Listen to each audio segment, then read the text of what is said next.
Hi guys! Ituloy ko lang yung sinasabi ko kanina about sa drug wars ni PRRD. Kasi, sabi nga nila, yung mga ginagawa nila sa Senate ngayon, they are trying to protect the human rights of the drug lords and the addicts and mga pushers at mga salot sa bayan na nagpakalat ng mga droga. So, kung kayo pinoprotektahan nyo yung human rights ng mga drug lords at mga addict at mga pushers, PRRD are protecting human lives. Mas malaking importansya ang human lives.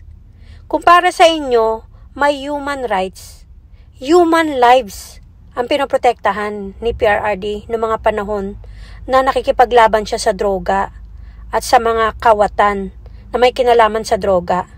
So ano bang mas mahalaga?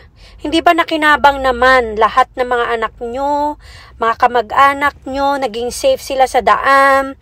May mga kamag-anak kayong nagdodroga na nagbagong buhay dahil sa programa ni PRRD. So why are you guys in the Senate and trying to pin him down na ang ginawa niyang paglipol sa mga drug lords at sa mga pushers at sa mga addict sa legal na paraan ay parang malaking kasalanan na ngayon na noon pinapalakpakan ng halos lahat ng Kongreso, even the Senate. How come now he's alone in this fight? Bakit? Kasi nga nagpapauto kayo dyan sa nagtuturo sa inyo na idiin nyo at ilaglag ang mga Dutertes. Dahil gusto nila na ipakita sa taong bayan na mali yung ginawa ni PRRD. Pero FYI, sorry, pero hindi po mali yung ginawa niya. Dahil tama lang yung ginawa niya. Na ginawa niyang lipulin lahat ng masasama, mga pushers, drug addicts, at tinulungan niya yung mga drug addict na magbagong buhay. Wala pong mali doon. Ang daming mga tao na naging safe nung panahon ni PRRD dahil sa kanyang war on drugs. Dahil doon, yung mga bata na nasa lansangan, yung mga kababaihan na umuwi ng late, at lahat ng sa akala mo hindi ka safe, naging safe sa panahon ni PRRD. Kasi ang mga drug lords, ang mga addict, ang mga pushers, takot. Takot matigok. Bakit hindi ka naman titigukin kung wala kang ginagawang masama, di ba? Oh. Alangan naman na may gera. Tapos sasabihin mo dun sa may hawak ng baril na, wag mo akong babarilin ha. Sasabihan lang kita, papayuhan lang kita. Kasi may human rights ka, wag mo akong babarilin, wag mo akong papatayin. Ganun ba yun? Di ba pag nasa gera ka, matira matibay.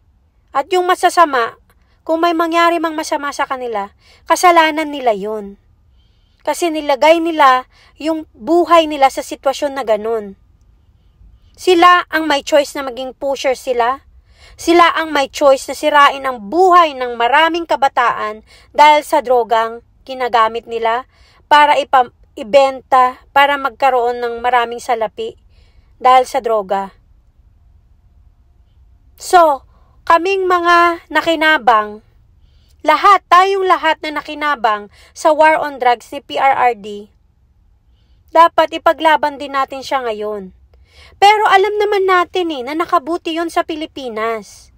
Kaya yung mga nagdidiin sa kanya na mali yung ginawa niya, sorry to tell you guys, nobody is actually listening to your Senate hearing anymore because they're all BS.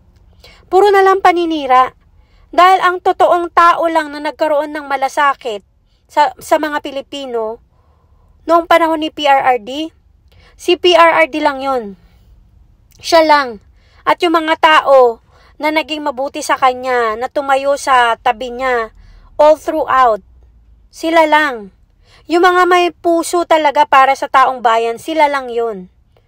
So kahit na idiin nyo sila ng idiin na masama yung ginawa nila, well, sorry to tell you guys, Hindi. Maraming natuwa doon. Maraming nagpasalamat sa kanya na nagbago yung mga anak nilang adik, naging safe yung mga anak nilang babae dahil wala ng mga adik sa daan, wala ng mga pushers. Yung mga drug lords, yung mga pushers, nagtago yan. Umalis ng bansa. Dahil yun ang sabi ni PRRD. Gagawin nyo yung masasama na yan dito sa Pilipinas? Alam nyo kung anong mangyayari sa inyo? Masasamang tao sila eh. Alangan naman na isasakripisyo nyo yung mga inosenteng mga tao na nasa labas o kahit nasa loob ng bahay. Na bigla na lang gagahasain ng isang drug addict? Or nanakawan ng isang nakalango? Or nanakawan ng salapi ng mga taong lango sa droga at dahil gusto niya uling humithit, kailangan niya magnakaw? Yun ba ang dapat na protektahan ni PRRD noon? No. Nilipol niya lahat yun para sa kaligtasan ng lahat. Para sa kabutihan ng lahat. Tapos itong generation ngayon, itong gobyerno ngayon, anong ginagawa? Pinoprotektahan yung mga drug lords. Sila ngayon yung protected. Sila ngayon yung siga. Sila yung bida ngayon sa gobyerno ni BBM. Asan ang kanormalan dyan? Bobo na lang at tanga ang maniniwala dyan. Na kailangan ang protektahan mo yung drug lords, yung mga addict. Are you freaking kidding me? Like seriously? Bobo, napaka-bobo nyo kung tatanggapin nyo na ang mga drug lords ang dapat na pinoprotektahan. Hindi nyo ba napansin? Lahat ng mga drug lords at may kinalaman sa drugs, nakawala? Pinalaya? Why? Sa gobyerno ngayon, bakit kaya? Tapos sabihin nyo sa amin, sa mga mamamayang Pilipino, na hindi bangag, yung pangulo nyo. Now nyo sabihin, na halos lahat ng drug lords, nasa tabi niya. Lahat ng drug lords, nakawala. Yung iba pa nga tatakbo pang mayor. Tapos yun ang paniniwalaan nyo sa Senate hearing? Tanga ba kayo? Ha? Wala na ba kayong isip? Wala na nga kayong puso eh. So, mga tanga na lang, tsaka mga bobo maniniwala dyan. I-analyze nyong mabuti. Nakatulong sa lahat sa nakararaming Pilipino ang war on drugs ni PRRD. At galit tayo sa mga adik. Dahil ang mga adik, hindi na yan nag-iisip ng matino. Kahit kamag-anak nila, gagawan nila na masama. Kasi nga, hindi nga po matino ang isip nila. So ngayon, magmatsyag kayo. May katinuan pa ba yun ang mga namumuno ngayon sa gobyerno? Dahil nakabangag? Saan ka nakakita na masamang tao pinakawalan? Para Para maghasik uli ng kasamaan. Para sa mga inosenteng tao. Matino ba yun? Para kang nagpakawala ng asong ulol para mangulol uli ng mga tao at mga gat. Ganon ang ginawa nila ngayon. Nagpakawala sila ng masasamang tao para maghasik uli ng kasamaan sa mundo. Matino ba yun? Mag-isip kayo. Huwag kayong tanga, huwag kayong bobo. Nakaka-stress. Okay? Ipaglaban nyo si PRRD. Dahil kung di dahil sa kanya, ilan sa mga anak nyo wala na ngayon.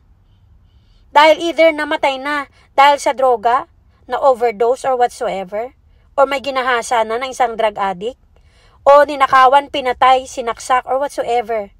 Dahil sa war on drugs, sa mga panahon na yan, naging safe ang buong Pilipinas. Tanggapin nyo yan dahil yan ang totoong nangyari. Real talk yan.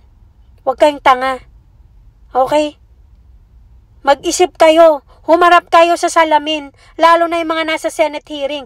Ang kakapal ng mukha nyo na idiin si PRRD. Kundi dahil sa war on drugs niya, baka pati mga anak nyo, wala na ngayon. Huwag nga kayong tanga, nag-aral kayo ng ilang taon, nagpakadulubhasa kayo para maging diyan kayo sa posisyon nyo? Nag-aral kayo, nagsikap kayo? Para lang sirain nyo? Para lang sa iilang tao at para sa salapi. Ay, ang laki niyong tanga. Napakatanga. As in, nag-aral-aral pa kayo, hindi nyo naman magamit ng tama yung pinag-aralan nyo. Tigilan nyo nga kami. Mga huwad na dyan sa Senate. Kaka-stress kayo.